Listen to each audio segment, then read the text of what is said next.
ও মুরব্বী বাবারা, যুবক ভাইরা, পর্দানিশী মা বোনেরা, গভীর মনোযোগ। 500 জান্নাতি ফেরেশতা এসে নামাজিওয়ালার সামনে সারি সিদ্ধভাবে বসে যায়। এসে ডাক দিয়া বলেন, নামাজিওয়ালা গো, আল্লাহ আমাদেরকে পাঠাইছে তোমাকে মৃত্যুর সংবাদ শোনানোর জন্য। ও নামাজিওয়ালা পুরুষ এবং মহিলা, তুমি মৃত্যুর জন্য প্রস্তুতি গ্রহণ করো। এই কথা বলার পর নামাজিওয়ালা আল্লাহওয়ালা পুরুষ এবং মা বোনেরা চোখের পানি ছেড়ে ছেড়ে কান্নাকাটি করে।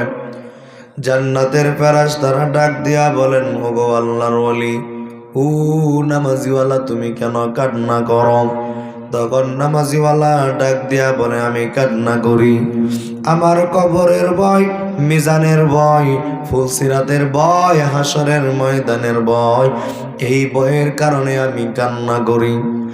আল্লাহ তাআলা তখন ডাক দিয়া বলে, ও জান্নাতের ফেরেশতারা, যে বান্দা আমাকে পাওয়ার জন্য এই কনকনে শীতের মধ্যে ঠান্ডা পানি দিয়ে ওযু বানায় ফজরের নামাজে দাঁড়ায় গেল, যে বান্দা আমারে পাওয়ার জন্য তাহাজ্জুদের মুসল্লায় দাঁড়ায় গেছে, সেজদার মধ্যে পড়ে পড়ে কান্নাকাটি করলু, যে বান্দা আমারে পাওয়ার জন্য এত কিছু করলো, ওই বান্দা মৃত্যুর সময় কান্নাকাটি করবে, এটা আমি আল্লাহ মেনে নিতে পারি না। ও জান্নাতের ফেরেশতারা, আমার বান্দারে শোনা দে, আল্লাহ তাখাফু ওয়ালা তাহজানু। ও নামাজিওয়ালা, ও আল্লাহওয়ালা, তোমার কোনো ভয় নাই, তোমার কোনো পেরেশানি নাই, না সে কবরে, না সে মিজানে, না সে ফুলসিরাতে, না সে হাসরের ময়দানে, কোন জায়গায় তোমার কোনো ভয় নাই। এই কথা বলার পর দেখা যায় নামাজিওয়ালার চোখের কিনারা দিয়া জোর জোর করে পানি বেরোয়। জান্নাতের ফেরেশতারা তখন ডাক দিয়া বলেন, ও নামাজিওয়ালা পুরুষ এবং মহিলা, এখন কোন কারণে তুমি কান্নাকাটি করো? নামাজিওয়ালা আল্লাহওয়ালা মহিলাগুলো, পুরুষগুলো ডাক দিয়া বলে, ও জান্নাতের ফেরেশতারা, বুঝলাম আমার কোনো ভয় নাই, পেরেশানি নাই, দুঃখ নাই, কোনো কিছুই নাই, এগুলো দ্বারা তো আমি সফল নই। যখন নামাজিওয়ালা কান্না করে, জান্নাতের সুসংবাদ পায় নাই, এই জন্য কান্নাকাটি করেন। আল্লাহ তাআলা বলেন, ও জান্নাতের ফেরেশতারা, যে বান্দা আমাকে পাওয়ার জন্য এত কিছু করে, ওই বান্দার জন্য আমি আল্লাহ কি বানাইছি, তার সুসংবাদটা কি জানায়া দাও। আল্লাহ কোরআনে বলেন, ওয়া আবশিরু বিল জান্নাহ, চিৎকার দিয়ে বলেন সুবহানাল্লাহ। সুসংবাদ গ্রহণ করো জান্নাতের।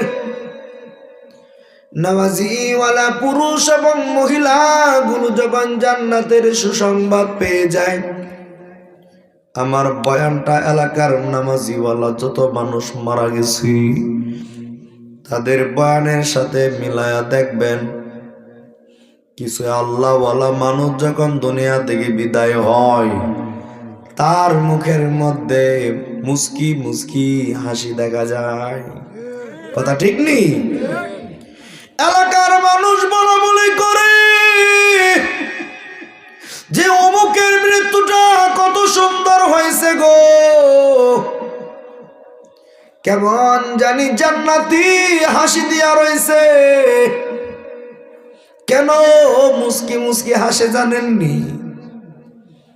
যখন নামাজিওয়ালা খুশি হয়ে যায়, আমার আল্লাহ তাআলা ডাক দিয়া বলেন, ও জান্নাতের ফেরেশতারা, আমার বান্দার জন্য যেই জান্নাতটা বানায় রাখলাম ওই জান্নাতটা তার চোখের সামনে তুলে ধরো।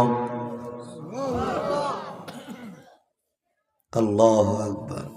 তখন জান্নাতের ফেরেশতারা আপনার আমার চোখের সামনে থেকে পর্দাটারে সরায়া দেয়, যেই পর্দার কারণে বান্দা কবর আযাব দেখে না, যেই পর্দার কারণে বান্দা জান্নাত দেখে না, যেই পর্দার কারণে বান্দা জাহান্নাম দেখে না, যেই পর্দার কারণে বান্দা ফেরেশতা দেখে না, ওই পর্দাটারে যখন সরিয়ে দেয়, নামাজিওয়ালার আসমানের দিকে তাকায় দেখি তার চোখের সামনে তার জন্য আল্লাহ তাআলা যেই জান্নাতটা বানায়া রাখছে ওই জান্নাতটা তার চোখের সামনে ভাসমান।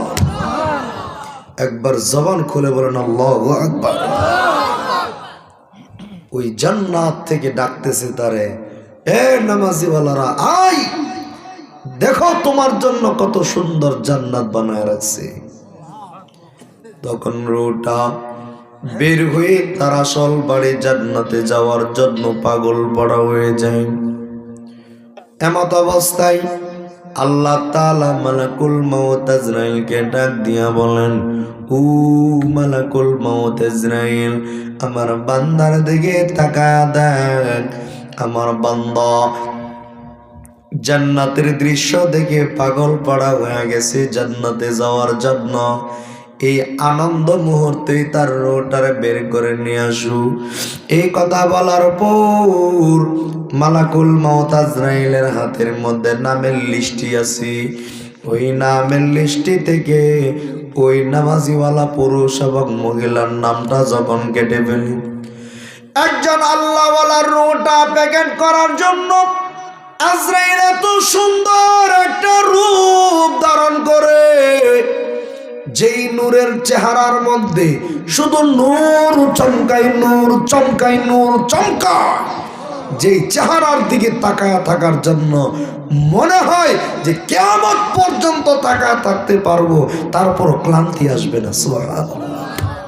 এমন একটা নূরানি চেহারা নিয়ে মালাকুল মউত আজরাইল আল্লাহওয়ালা পুরুষ এবং মহিলাকে ডাক দেয়া বলেন, ইয়া আইয়াতুহান নাফসুত তাইয়্যিবা। আল্লাহর নবী বলেন, যার ক্ষেত্রে তাইয়্যিবা শব্দ বলবে এই লোকটা বিনা হিসাবে জান্নাতি। ইয়া আইয়াতুহান নাফসুত তাইয়্যিবা, ও পবিত্র আত্মা, উখরুজি ইলা মাগফিরাতিন মিনাল্লাহি ওয়া রিদওয়ান। ও পবিত্র আত্মা, তুমি আল্লাহর সন্তুষ্টর দিকে ভিতর থেকে বের হয়ে আসো। নামাজিওয়ালার রূহটা যখন জানে আমার প্রতি আল্লাহ সন্তুষ্ট হয়ে গেছি, তখন রূহটা বের হওয়ার জন্য এতই পাগল। আজরাইল যখন ভিতর থেকে রূহটা বের করে নেয়, এমন সহজে বের হয়ে চলে আসে। আমাদের বুজুর্গান দিনরা উদাহরণ দিয়া বোঝান, ও দুনিয়ার মানুষ, একজন নামাজিওয়ালা আল্লাহওয়ালা পুরুষ এবং মহিলার রূহটা বের করার সময় কেমন সহজ হয়। কয়েকটা কলসির ভিতরে পানি রাখার পর কলসি থেকে পানিটা বের করতে যদি চান, সামান্য একটু কাজ করলে যেমন কলসি থেকে পানিটা অনায়াসে বের হয়ে যায়, ঠিক তেমনি ভাবে একজন আল্লাহওয়ালার রূহটাও যখন আজরাইল প্যাকেট করে নিয়ে আসে, এমন ভাবে রূহটা বের করে নেয় কেমন জানি কলসির ভিতর থেকে রূহটা বের হয়ে গেছে। এটা হলো নামাজিওয়ালার মৃত্যুর অবস্থা। রূহটারে বের কইরা আসমানের দিকে নিয়ে যায়।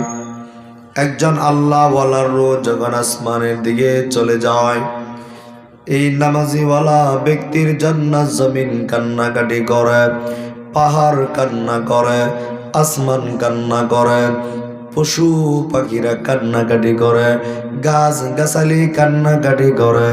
একজন নামাজিওয়ালার মৃত্যুতে মসজিদের মাটি আল্লাহর কাছে ক্ষমা প্রার্থনা করে।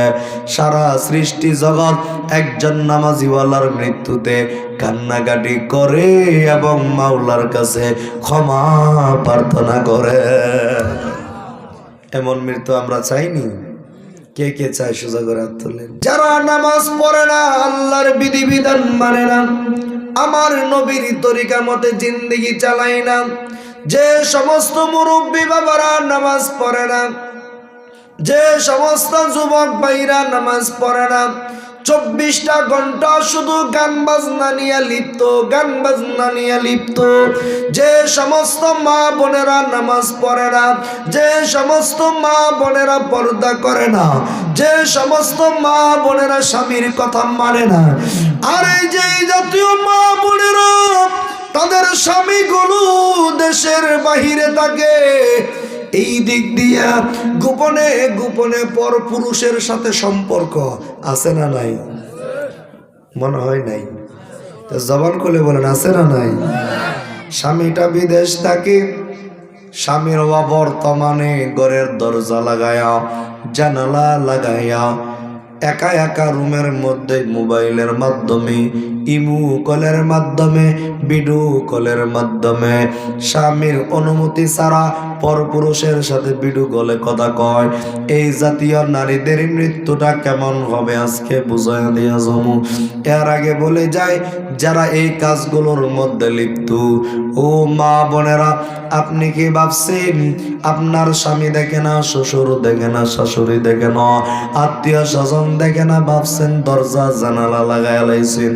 আমি আপনাদের কাছে বলে যাই, ও মা বোনেরা, ঘরের দরজা বন্ধ থাকতে পারে, জানালা বন্ধ থাকতে পারে, শ্বশুর দেখতে না পারে, শাশুড়িও দেখতে না পারে, স্বামীও জানে না, কিন্তু এমন একটা দরজা খোলা আছে, যেই দরজা দিয়া তোমার আমার মাওলা কিন্তু ঠিকই তোমার দিকে তাকায় আছে। কথা ঠিকই না?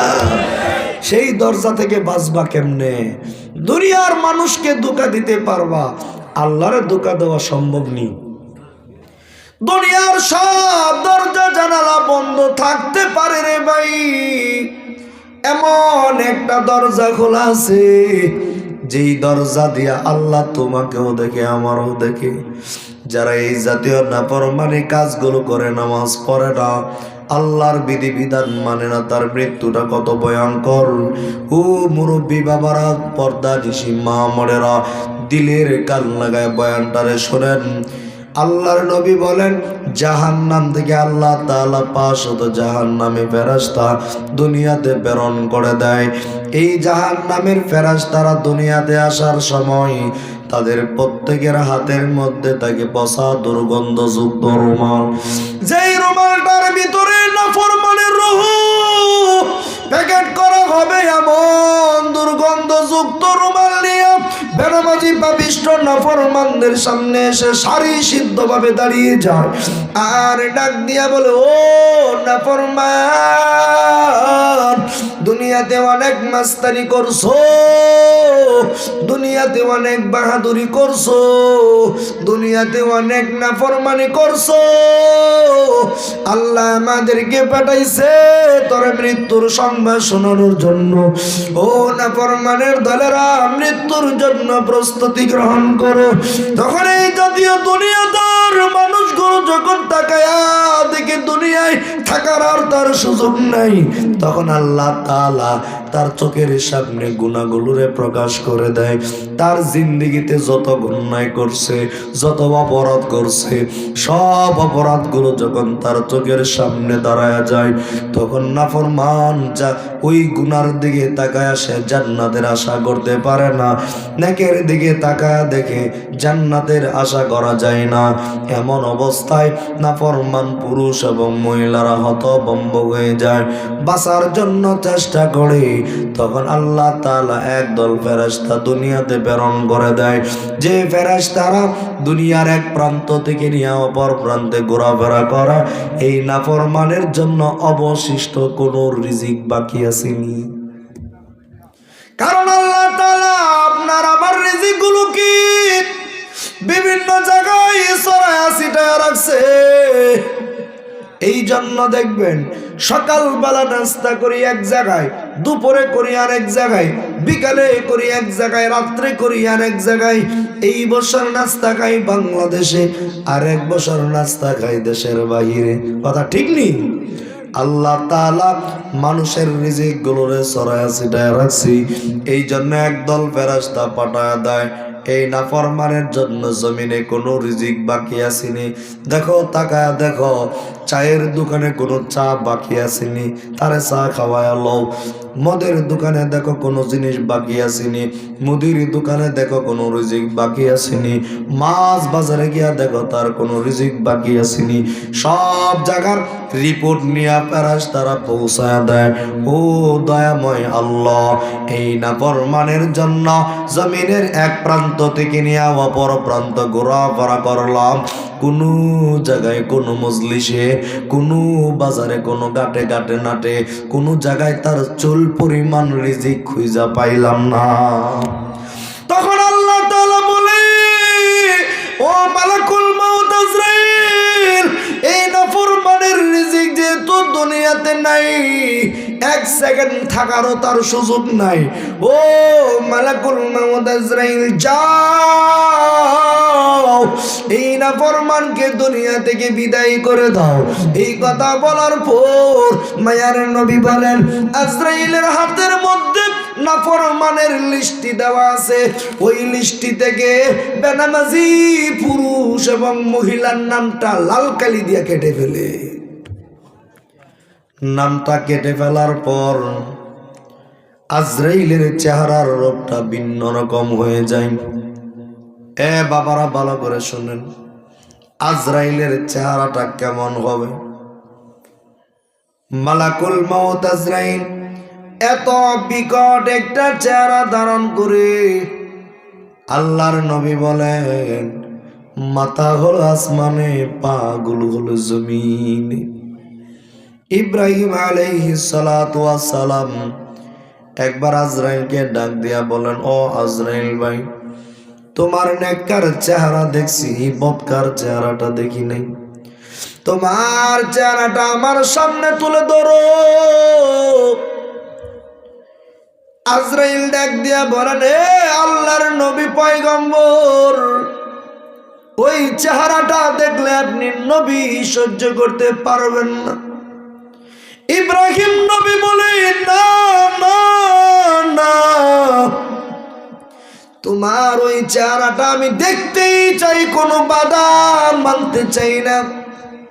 বারবার যখন পিরাপিরি করে, আজরাইল তখন তার রূপটা যখন পরিবর্তন করে ফেলল, এক পলক ইব্রাহিম নবী আজরাইলের চেহারার দিকে তাকাইছি। চেহারার দিকে তাকায়া বেহুশ হইয়া জমিনের মধ্যে সাথে সাথে পড়ে গেল। দীর্ঘক্ষণ পর্যন্ত কোনো হুঁশ নাই, জ্ঞান নাই, কোনো কিছুই নাই। হুঁশ জ্ঞান ফেরার পরে ইব্রাহিম নবী যখন থর থর করে কাঁপে, আজরাইল ডাক দিয়া বলে, ও পয়গম্বর নবী ইব্রাহিম, কেন আপনি কান্না করেন?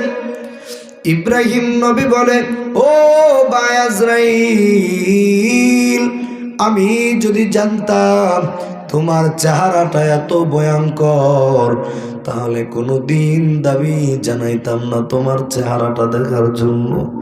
ও মুরব্বী বাবারা, ও পর্দানিশী মা বোনেরা, কেমন ছিল আজরাইলের চেহারাটা? আল্লাহর নবী বলেন, মাথা হলো আসমানে, পা গুলো হলো জমিনে, বড় বড় চোখ বিশিষ্ট। আল্লাহু আকবার! কেমন বড়, যে বড় বড় হাত, 12 হাত লম্বা থাকবে, বড় বড় নখ থাকবে, কালো কুচ্ছিত চেহারা থাকবে, মাথার চুলটা হবে মোটা মোটা রশির মতো। এমন একটা ভয়ঙ্কর চেহারা নিয়ে নাফরমানের সামনে যখন আজরাইল দাঁড়ায়া যায়, এসে সর্বপ্রথম তার সাথে যে আচরণটা করে, আল্লাহ তাআলা কোরআনে কারিমে বলেন, বাসিতু আইদিহিম, আজরাইলের বড় বড় হাত দিয়া বেনামাজি পুরুষ এবং মহিলার দুইটা গালের মধ্যে এমন জোরে থাপ্পড় মেরে দেয়, যেই থাপ্পড় খাওয়ার কারণে বেনামাজি পুরুষ এবং মহিলার মুখটা বাঁকা হয়ে যায়, যার কারণে গামছা দিয়া রুমাল দিয়া মুখটারে বাইদা ফেলা হয়। কথা ঠিক? সমাজের মধ্যে আমি কত মৃত্যু দেখছি, কত বেনামাজিদের মৃত্যু আল্লাহ আমারে দেখাইছে। এই অল্প বয়সে কত মুরব্বীরে দেখলাম মৃত্যুর সময় মুখটারে হা করে রাখি, তখন গামছা দিয়া রুমাল দিয়া মুখটারে বাইদা ফেলে। ও মুরব্বী বাবারা, তখন আজরাইল ডাক দিয়া বলে, ইয়া আইয়াতুহান নাফসুল খাবিসা। বেনামাজি নাফরমানের রূহকে খবিস শব্দ বলে ডাক দেওয়া হয়। খবিস শব্দটা যদি আমরা একজন আর একজনকে খবিস বলে গালি দেই, কিন্তু এটা একটা কোরআনের আয়াতের শব্দ। যেমন কোরআনে কারিমে আল্লাহ সূরাতুন নূরের মধ্যে বলেন, আল খাবিসাতু লিল খাবিসিনা ওয়াল খাবিসুনা লিল খাবিসাত। খবিস শব্দটা কোরআনে আছে। আল্লাহ তাআলা খবিস শব্দ কোরআনে দেয়া দিলেন। আজরাইল নাফরমানকে ডাক দেয়া বলবে, ইয়া আইয়াতুহান নাফসুল খাবিসা, ও খবিসাত্তা। খবিসাত্তার ভিতরে কার কার আত্মা খবিসাত্তা? একটু ব্যঙ্গে না বললে বুঝবে না কে কে খবিসাত্তা। এমন মুরব্বীর আত্মা গুলো খবিসাত্তা, যে মুরব্বী মসজিদের মিনারে মুয়াজ্জিন ডাক দিয়া বলে, হাইয়া আলাস সালাহ, ও ব্যক্তিরা তোমরা নামাজে আসো। কিন্তু মুরব্বী, কত মুরব্বীরা আমরা তাকায় দেখি হাতের মধ্যে লাঠি দিয়া বর দিয়া মসজিদে যায়। আর কত মুরব্বীকে আমরা দেখি আজান হইতেছে, মুখের মধ্যে বড় বড় বিড়ি টানে আর হুকুর কাশে, তারপর চায়ের দোকানে বৈশা ওই উলঙ্গ মেয়েদের নাচ গান লাগাই দিছে, চা টানে নাচ দেখে। এমন মুরব্বীদের আত্মা হলো খবিসাত্তা। এমন যুবকের আত্মা হলো খবিসাত্তা, যেই যুবক এই যৌবনতার মধ্যে পড়ে ঘরের মধ্যে দরজা জানালা লাগায়া মা দেখে না, বাবা দেখে না, আত্মীয় স্বজন দেখে না, 24টা ঘন্টা গান বাজনা নিয়ে লিপ্ত, সারাটা রাত পর্নোগ্রাফি হিন্দি সিনেমা দেখে রাত যে সমস্ত যুবকরা কাটা দেয়, তার আত্মা হলো খবিসাত্তা। সুদখোরের আত্মা হলো খবিসাত্তা, ঘুষখোরের আত্মা হলো খবিসাত্তা, নেশাখোরের আত্মা হলো খবিসাত্তা, ইয়াবাখোরের আত্মা হলো খবিসাত্তা। যে পুরুষ তার স্ত্রীকে বিনা কারণে মারধর করে গালাগালি করে, ওই বেটার আত্মা হলো খবিসাত্তা। এমন নারীর আত্মা হলো খবিসাত্তা, যে নারী ফজরের আজান হয়ে যায়, কম্বলের নিচে ঘুমিয়ে থাকে, ফজর নামাজ পড়ে না, এই জাতীয় নারীর আত্মা হলো খবিসাত্তা।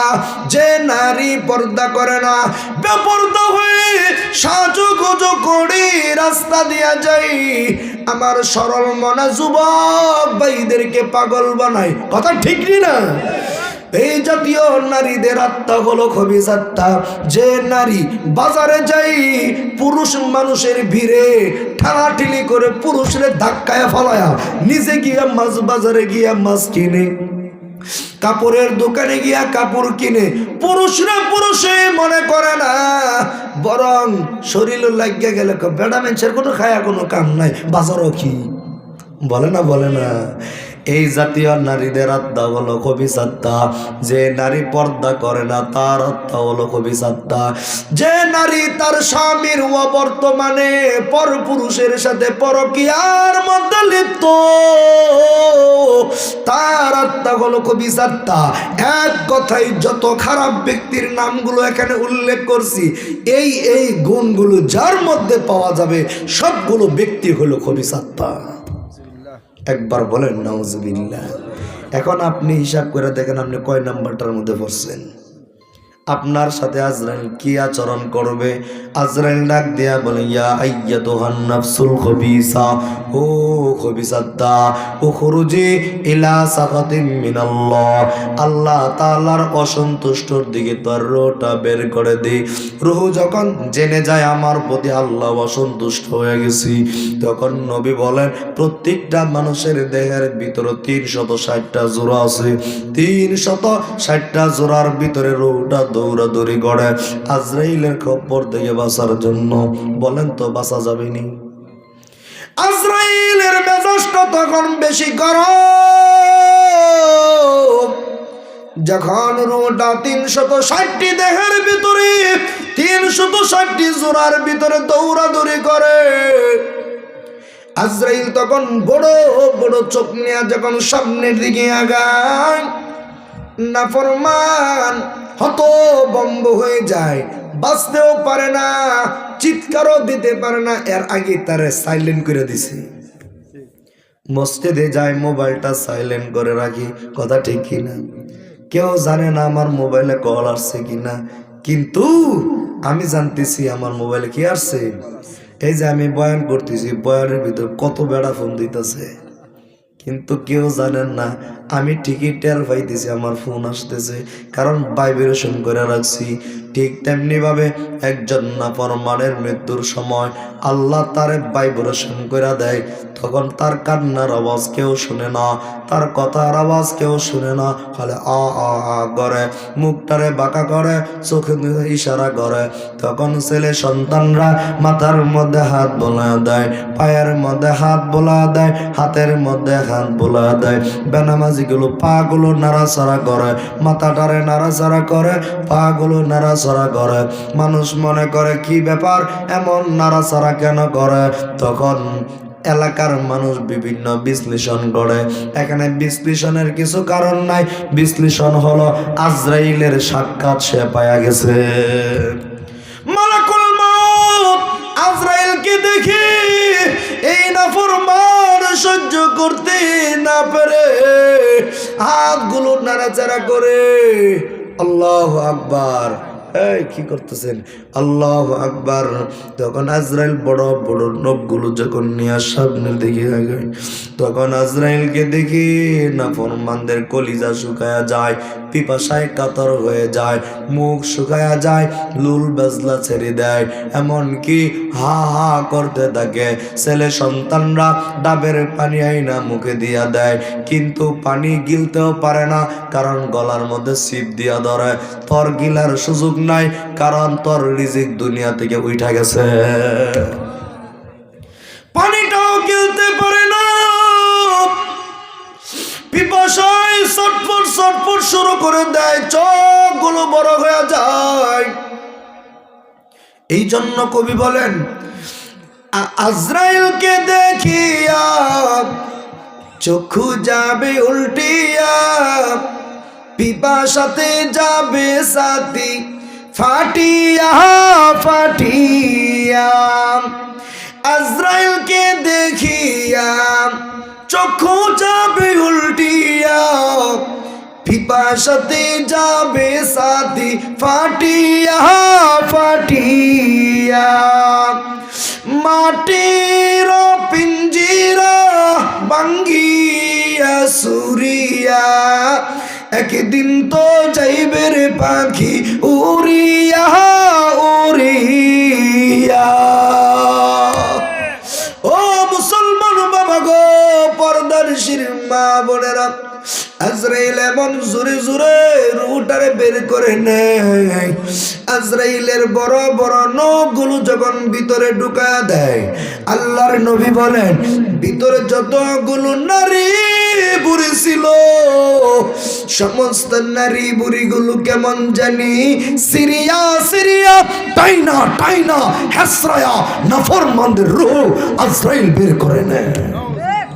একবার জবান খুলে বলেন নাউজুবিল্লাহ।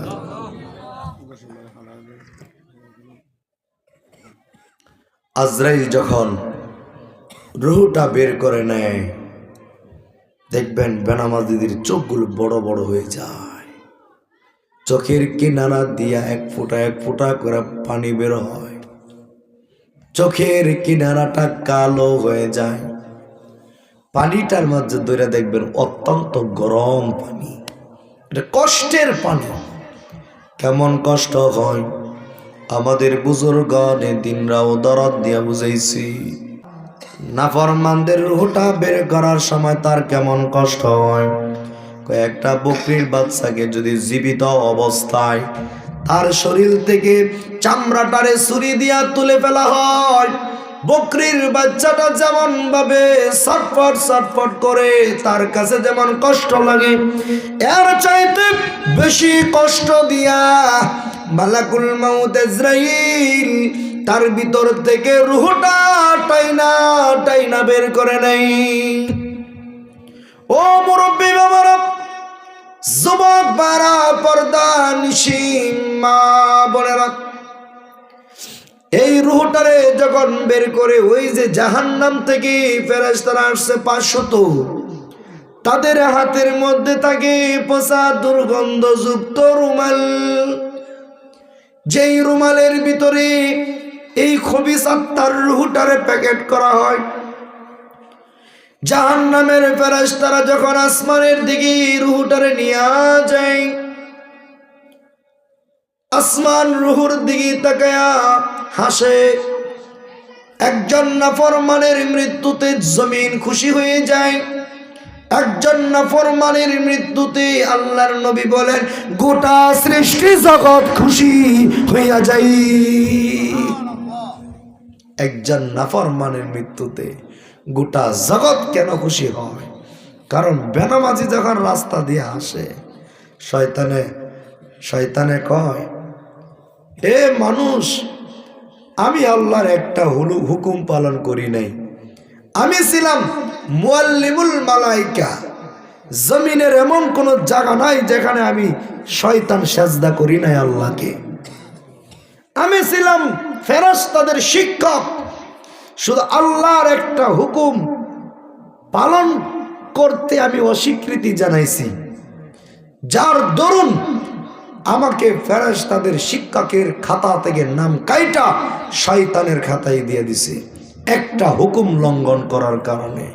হে আদম সন্তান, তোমার পিতা আদমকে একটা সেজদা না দেওয়ার কারণে যদি আমি শয়তান ইবলিসের বাচ্চা হয়ে যাই, তুমি যে ফজরের নামাজ কাজা করে আল্লাহর হুকুম লঙ্ঘন করলা, জোহরের নামাজ কাজা করে আল্লাহর হুকুম লঙ্ঘন করলা, আসরের নামাজ কাজা করে আল্লাহর হুকুম লঙ্ঘন করলা, মাগরিব নামাজ কাজা করে আল্লাহর হুকুম লঙ্ঘন করলা, এশার নামাজকে ধ্বংস করে তুমি আল্লাহর হুকুম লঙ্ঘন করলা। এক হুকুম পালন করার কারণে যদি আমি ইবলিস হয়ে যাই, তুমি যে দৈনন্দিন 5 বার আল্লাহর হুকুম ধ্বংস করতেছো, তুমি তো ইবলিসের চাইতে যদি কোন বড় ইবলিস আল্লাহ বানাইতো, আল্লাহ তোর মতো হারামজাদারে বানায় দিত। শয়তান আমাদেরকে এইভাবে গালি দেয়। শয়তানের ভিতরে জিদ আছে না নাই? সে মুআল্লিমুল মালাইকা থেকে শয়তান হয়ে গেছে, জিদ আসেনি? এই জিদের কারণে শয়তান এইভাবে আমাদেরকে গালাগালি করে। নামাজ পড়ে না এই জাতীয় মানুষগুলো মুসলিম দাবি করে কি করে?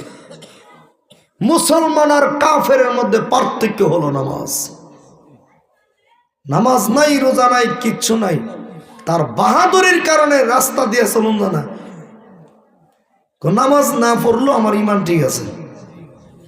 কি ইমানওয়ালা গো? যে ইমান তোমার মসজিদে নিতে পারে না, তুমি কিসের ইমানওয়ালা হইলা? যে ইমাম তোমাকে আল্লাহর ঘর মসজিদে নিতে পারে না, তুমি কিসের ইমানওয়ালা? যে ইমাম তোমাকে পর্দা করাইতে পারে না, তুমি কিসের ইমানওয়ালা? যে ইমাম দিয়া তুমি গুনাহ থেকে বাঁচতে পারো না, তুমি কিসের ইমানওয়ালা? লেভেল মার্কা মুসলমান আমরা, লেভেল মার্কা মুসলমান। নাম আছে মুসলমান, নামাজ নাই, কামাজ নাই। যত ইহুদি খ্রিস্টানদের কালচার আছে সব আমাদের মধ্যে বাস্তবায়ন। আমি কিসের মুসলমান? আমি কিসের মুসলমান? বড় বড় বাহাদুরি, আমাদের বড় বড় বাহাদুরি ছাড়া আমাদের আর কিচ্ছু নাই। মা বাবা খতনা করায় দিছে, এই জন্য মুসলমান। মুসলমানিত্ব আমাদের মধ্যে নাই এখন। মুসলমানিত্ব থাকলে ইহুদি খ্রিস্টানদের যত কীর্তি কালচার আছে সব কেন আমাদের মধ্যে বিরাজমান। ইহুদি খ্রিস্টানরা বিয়ার অনুষ্ঠানে বিভিন্ন জায়গায় গান বাজনা করে, তুমিও মুসলমান, তুমিও হাজী সাহেব, তুমি নামাজও পড়ো, তোমার বাড়িতে কিভাবে গান বাজনা চলে, তুমি কিসের মুসলমান? এই জন্য কবি বলেন, পর্দা করে চলো নারী, না হলে জাহান্নাম হবে তোমারই। ভাবছো কি তুমি মনে মনে, জান্নাত কি তোমার শ্বশুর বাড়ি? কথা ঠিকই না? এজন্য মুসলমান বাবারা, যারা নামাজ পড়ে না, যে সমস্ত পুরুষরা নামাজ পড়ে না, মা বোনরা নামাজ পড়ে না, তার মৃত্যুটা এত ভয়ঙ্কর, তার মৃত্যুতে আসমান জমিন সব খুশি হয়ে যায়। আজ থেকে নামাজ পড়বনি। কে কে পড়বেন হাত তোলেন, সোজা করে হাত তোলেন। নারায়ে তাকবীর, নারায়ে তাকবীর। আল্লাহ কবুল করেন, বলেন আমিন। একটা ছোট্ট করে একটা ওয়াকিয়া শোনা যায়। যারা নামাজ পড়ে না তারা যে কত ঘৃণিত মানুষ। নামাজ পড়ে না, কোটি টাকার মালিক হতে পারে, মেম্বার হতে পারে, চেয়ারম্যান হতে পারে। আরে বাবা রে বাবা, চেয়ারম্যান, চেয়ারম্যান হচ্ছে দেখে মসজিদ যাওয়া যেত না, চেয়ারম্যান গিরে যাবে। মেম্বার হয়ে গেছে, মসজিদে যাবো কেমনে বড় মেম্বার? সমাজের অধিকাংশ মেম্বার চেয়ারম্যানরা জুমার নামাজ ছাড়া 5 ওয়াক্ত নামাজ পড়ে না। আমরা রিপোর্ট জানি তো মিয়া, রিপোর্ট জেনে জেনেই বলছি। আপনার এলাকার চেয়ারম্যান যদি নামাজ পড়ে আলহামদুলিল্লাহ, আমাদের অনেক এলাকা আছে চেয়ারম্যানরা নামাজ পড়ে না। আমি চেয়ারম্যান, পার মধ্যে থাকবো মোজা, সুজুতা, ট্রাই থাকবে, বড় বড় ফ্যাশন নিয়ে ঘুরবো, আমি বুঝে যাব মসজিদে। নামাজ পড়ে না, চেয়ারম্যান হতে পারে, মন্ত্রী হতে পারে, প্রধানমন্ত্রী হতে পারে, দুনিয়ার মানুষের কাছে তার মর্যাদা থাকতে পারে, আমার আল্লাহর কাছে সে ঘৃণিত। নামাজ পড়ে একজন রিক্সাওয়ালা হোক, নামাজ পড়ে মানুষের বাড়িতে একজন দিন মজুর হোক, দুনিয়ার মানুষের কাছে তার সম্মান ইজ্জত না থাকলেও আমার মাওলার কাছে একজন নামাজিওয়ালার মর্যাদা একজন কেন কোটি কোটি প্রধানমন্ত্রীর চাইতে অনেক দাম। এজন্য 5 ওয়াক্ত নামাজ যারা পড়ে না তাদেরকে আজকের এই বয়ানটা শোনা যায়। ঘটনাটা শুনবেন, দিলের কান লাগায় চোখের পানি ছেড়ে ছেড়ে। মা বোনরা যারা নামাজ পড়েন না, আপনারা যে কত ঘৃণিত এই ঘটনার মাধ্যমে জানায়া দেয়া যায়। আল্লাহর নবীর একজন প্রিয় সাহাবী আনাস রাদিয়াল্লাহু তাআলা আনহু তিনি নিজেই বর্ণনা করেন, মক্কা মদিনার মধ্যে অনেকগুলো গরিব সাহাবী আছে, তাদের মধ্যেও আমি একজন গরিব সাহাবী। আমার টাকা নাই, পয়সা নাই, দ্বন্দ্ব কোনো কিছুই নাই, কিন্তু আমার মনের মধ্যে একটা দুঃখ আর যন্ত্রণা। কি দুঃখ? আমার নবীকে আজ পর্যন্ত একবেলা দাওয়াত খাওয়াইতে পারি নাই। এই দুঃখের কারণে আমি মাঝে মধ্যে বসে বসে কান্না করি। খানা সামনে আসলেই আমার নবীর কথা মনে পড়ে যায়, তখন আমার চোখের কিনারা দিয়ে জোর জোর করে টপকায়া টপকায়া পানি পড়ে। আনাস রাদিয়াল্লাহু তাআলা আনহুর মা বিষয়টারে লক্ষ্য করলেন যে আমার সন্তানের সামনে খানা বাড়লেই আমার সন্তান কেন কান্নাকাটি করে। মা ডাক দিয়া বলেন, সন্তান আমার তুমি কেন কান্নাকাটি করো রে আনাস? আনাস রাদিয়াল্লাহু তাআলা আনহু বলেন, ও আমার আম্মা জান, আমি কান্না করি, আমি 10 বছর এক লাগাতরে আমার নবীর খেদমত করছি, সুবহানাল্লাহ পড়েন। আজও পর্যন্ত আমার নবীকে এক বেলা খানা খাওয়াইতে পারলাম না, জানি না আমার নবী আগে দুনিয়া থেকে বিদায় হয় নাকি আমি বিদায় হয়ে যাই। আমার ভিতরে একটা কষ্ট থেকে যাবে, আমি গরিবের বাড়িতে এনে আমার নবীকে এক বেলা খানা খাওয়াইতে পারি নাই, এই কারণে আমি কান্না সামনে আসলে কান্না করি। আনাস রাদিয়াল্লাহু তাআলা আনহু যখন এই কথা বলছেন, আনাসের মা এই কষ্টের কথা শুনে শুনে আনাসের মাও চোখের পানি ছেড়ে ছেড়ে কান্না করে।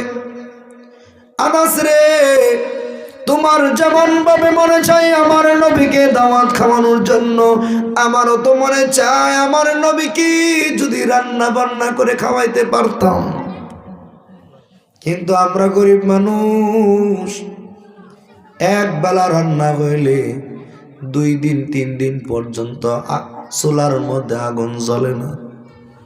আমাদের অভাবে সংসার। যাও যাও, আমার নবীকে আজকে দাওয়াত দিয়ে আসো, আমার নবীর দাওয়াত খাওয়াবো। সুবহানাল্লাহ পড়ে। আনাস রাদিয়াল্লাহু তাআলা ডাক দিয়া বলেন, আম্মা জান, আমার নবীকে যদি দাওয়াত দেই, কি দিয়া আমার নবীরে খাওয়াইবা? করে তো কোনো কিছুই নাই। আনাসের মা ডাক দিয়া বলেন, সন্তান আমার, আমাদের অভাবী সংসার চলার জন্য পালের মধ্যে একটা বকরি আছে, যেই বকরির দুধ দোয়ান করে অভাবী সংসারটা চালায়, ওই পালের বকরিটা জবাই করে মায়ার নবীরে রান্না করে খাওয়াবো। আনাস রাদিয়াল্লাহু তাআলা দিলেন দর মায়ার নবীর দরবারে, নবী গো, আমার মা দাওয়াত করছেন, আজকে আপনি আমার বাড়িতে খানা খাইবেন। আল্লাহর নবী তাকা দেখলো, আনাস আমার খাদেম, আনাস এমন একজন গরিব মানুষ, যার টাকা নাই, পয়সা নাই, ধন দৌলত কোনো কিছুই নেই, এমন একজন গরিব সাহাবী আমারে দাওয়াত করছি, আমি যদি তার বাড়িতে না যাই আনাস তো কষ্ট পাওয়া যাবে। আমার নবী বললেন, আনাস যাও যাও, রান্না বান্না রেডি করু, আমি নবী যথাসময় তোমার বাড়িতে উপস্থিত থাকবো। আনাস রাদিয়াল্লাহু তাআলা বাড়িতে চলে আসলেন, বকরিটারে জবাই করে রান্না বান্না কমপ্লিট। এখান থেকে একটা মেসেজ দেয়া যায়, বলেন তো আনাস ধনী মানুষ না গরিব মানুষ? কেমন ব্যক্তিকে দাওয়াত দিছে? যিনি সমস্ত নবীগণের নবী, কুল কায়নাতের নবী, সাইয়্যিদুল মুরসালিন, খাতামুন নবিয়্যিন, আপনার আমার কলিজার টুকরা, কলিজার নবী। কথা ঠিক কি না? এমন নবী দাওয়াত রাখছে না ফিরাইয়া দিছি? রাখছে।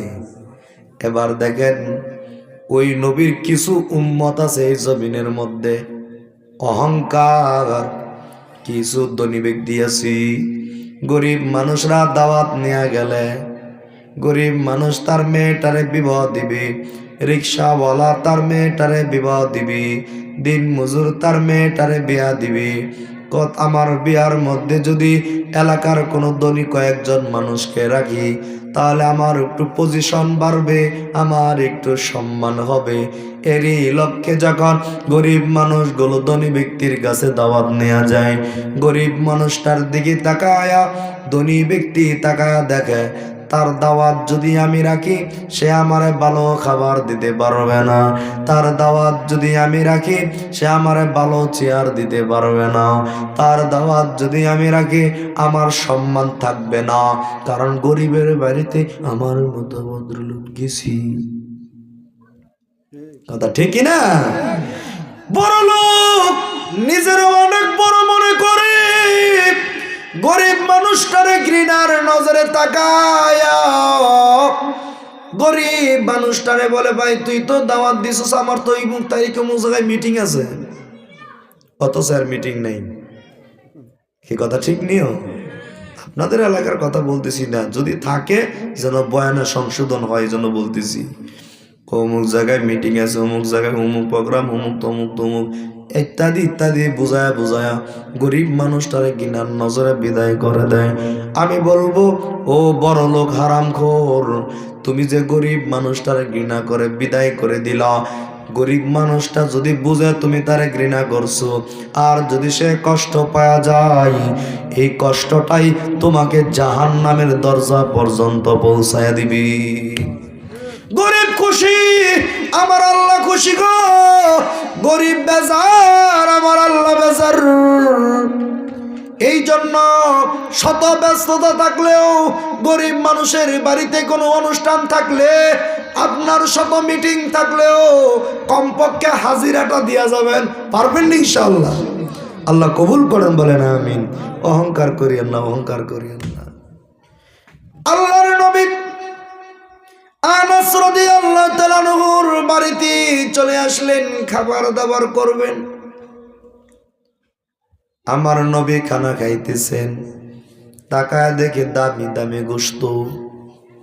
যে সময় গোশত আল্লাহর নবীর সামনে চলে আসলো, ওই সময় এমন একটা অভাব অনটন চলতেছে সাহাবীদের ঘরে ঘরে। কারো ঘরের মধ্যে 2 দিন ধরে আগুন জ্বলে না, কারো ঘরের চুলার মধ্যে 1 সপ্তাহ পর্যন্ত আগুন জ্বলে না।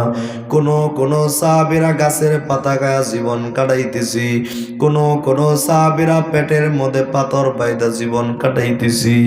এমন কঠিন এক মুহূর্তে আনাস তো গরিব মানুষ, তার ঘরে গোশত কোথায় থেকে আসলো, এত দামি গোশত কোথায় থেকে আসলো? তাই আমার নবী প্রশ্ন করলেন, আনাস তুমি তো গরিব মানুষ, এত সুন্দর গোশত কোথায় থেকে ব্যবস্থা করলে?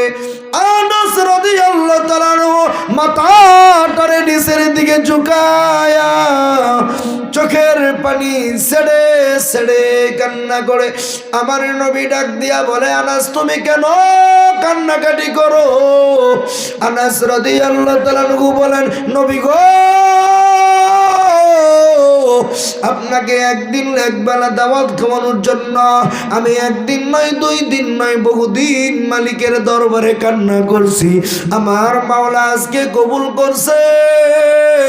আমার মা বলছে পালের বকরিটা জবাই করে আপনারে দাওয়াত খাওয়ানোর জন্য। যেই পালের বকরিটাই আমাদের সংসারের একটা সম্বল ছিল, ওই সম্বলটাই আপনার মহাব্বতে পড়ে জবাই করে আপনারে দাওয়াত খাওয়াই দিছি। আমার নবী তার কথা শুনে শুনে আপনার আমার নবী চোখের পানি ছেড়ে ছেড়ে কান্না শুরু করলো। কারণ আনাসের মহাব্বত এমন ভাবে আমার নবীকে হিট করছে, এমন অভাব অনটনের সময় পালের বকরিটা জবাই করে আমার নবীর জন্য গোশত বুনা করে ফেললো। আমার নবীর চোখের কিনারা দিয়া পানি পড়তে পড়তে দাড়ি মুবারক পর্যন্ত বুঝে গেল। আমার নবী ডাক দিয়া বলে, আনাস রে, তুমি কেন এত বড় ক্ষতিটা করলে?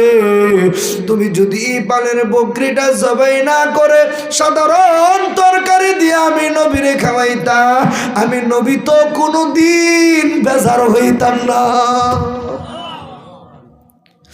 আনাস রাদিয়াল্লাহু তাআলা আনহু বলেন, নবী গো, যদি পারতাম কলিজাটা বুনা করে আপনারে খাওয়াইতাম। আল্লাহু আকবার বলেন। নবীজিরে কত মোহাম্মত করে। আল্লাহর নবী খুশি হয়ে গেলেন। আল্লাহর নবী বললেন, আনাস তোমার আচরণে আমি নবী খুশি হয়ে গেছি, তোমার মহাব্বতে আমি নবী খুশি হয়ে গেছি। আমি খুশি হয়ে গেলাম, আল্লাহ তোমার প্রতি খুশি হয়ে গেছে। ও আনাস, তুমি আজকে আমার কাছে মন খুইলা চাও, কি চাইবা? যা চাইবা আমি তোমার তা দিয়ে দেব। এবার আনাস রাদিয়াল্লাহু তাআলা মাথাটারে নিচের দিকে ঝুঁকায়া চিন্তা ভাবনা করে আজকে সুযোগ পাইছি। এমন সুযোগ পৃথিবীর বুকে আর কেউ পাবে কিনা সন্দেহ। যে জায়গায় নবী বলছে যা চাবো তা পাবো। আল্লাহু আকবার বলেন। এবার আনাস রাদিয়াল্লাহু তাআলা আনহু বলেন, নবী গো আমি আপনার কাছে টাকা চাই না, পয়সা চাই না, ধন দৌলত কোনো কিছুই চাই না। আমার নবী বলেন তাহলে কি চাও? আনাস রাদিয়াল্লাহু তাআলা আনহু বলেন নবী গো ওই যে হাসরের ময়দান, লক্ষ লক্ষ কোটি কোটি মানুষের সমাগম, ওই হাসরের ময়দানে কেউ কারো আপন হবে না। কোরআনে আল্লাহ বলেন ইয়াউমা ইয়াফিরুল মারউ মিন আখি ওয়া উম্মিহি ওয়া আবি ওয়া সাহিবাতিহি ওয়া বানি। আনাস রাদিয়াল্লাহু তাআলা আনহু বলেন নবী গো ভাই ভাইকে চিনবে না, ভাই বোনকে চিনবে না, স্ত্রী স্বামীকে চিনলেও পরিচয় দিবে না, স্বামী স্ত্রীকে চিনলেও পরিচয় দিবে না, সন্তান পিতা মাতার পরিচয় দিবে না, পিতা মাতা সন্তানের পরিচয় দিবে না। হাসরের ময়দানটা এত ভয়ঙ্কর হয়ে যাবে, সমস্ত নবীগণ পর্যন্ত উম্মতের ফিকির করবে না। এমনকি নবীগণ নিজেরা বাঁচার জন্য নফসি নফসি করবে। আদম নবী বলবে নফসি নফসি, নূহ নবী বলবে নফসি নফসি, মুসা নবী বলবে নফসি নফসি, আইয়ুব নবী বলবে নফসি নফসি, শুআয়ব নবী বলবে নফসি নফসি, ইউনুস নবী বলবে নফসি নফসি, হারুন নবী বলবে নফসি নফসি, জাকারিয়া নবী বলবে নফসি নফসি, দাউদ নবী বলবে নফসি নফসি, ইয়াকুব নবী বলবে নফসি নফসি, শুআয়ব নবী বলবে নফসি নফসি, ইয়াহইয়া নবী বলবে নফসি নফসি, ইয়াকুব নবী বলবে নফসি নফসি, ইলিয়াস নবী বলবে নফসি নফসি, হারুন নবী বলবে নফসি নফসি, ইব্রাহিম নবী বলবে নফসি নফসি, ইসমাইল নবী বলবে নফসি নফসি, ঈসা নবী বলবে নফসি নফসি। নবী গো সমস্ত নবীগণ যখন নফসি নফসি করবে গো নবী, একমাত্র আপনি নবী সাজদার মধ্যে পড়ে যখন কান্নাকাটি করবেন, আপনার চোখের পানি দেখে আল্লাহ তাআলা ডাক দিয়া বলবে ইয়া মুহাম্মদ ইরফা রাসাকা সাল তুতাহু ওয়াশফা তুশফাউ ফারফাউ রাসি। হে মুহাম্মদ সাল্লাল্লাহু আলাইহি ওয়াসাল্লাম আপনি সাজদা থেকে মাথা উত্তোলন করুন, আমার কাছে চান কি চাইবেন, যা চাইবেন তা দিয়া আমি আল্লাহ আপনাকে ধন্য করে দিব। সমস্ত নবীগণ কি বলল? কি বলল? নফসি নফসি। এবার আপনার আমার নবী সাজদা থেকে মাথা উত্তোলন করে ডাক দিয়া বলবে ইয়া রব্বি উম্মতি। আনাস রাদিয়াল্লাহু তাআলা আনহু বলেন নবী গো যে জায়গায় সমস্ত নবীগণ পর্যন্ত নফসি নফসি করবে, একমাত্র আপনার সুপারিশ আল্লাহ কবুল করবে, ওই হাসরের ময়দানে আমি আনাসের জন্য আল্লাহর কাছে সুপারিশ করবেননি, এই জিনিসটাই আমি আপনার কাছে চাই।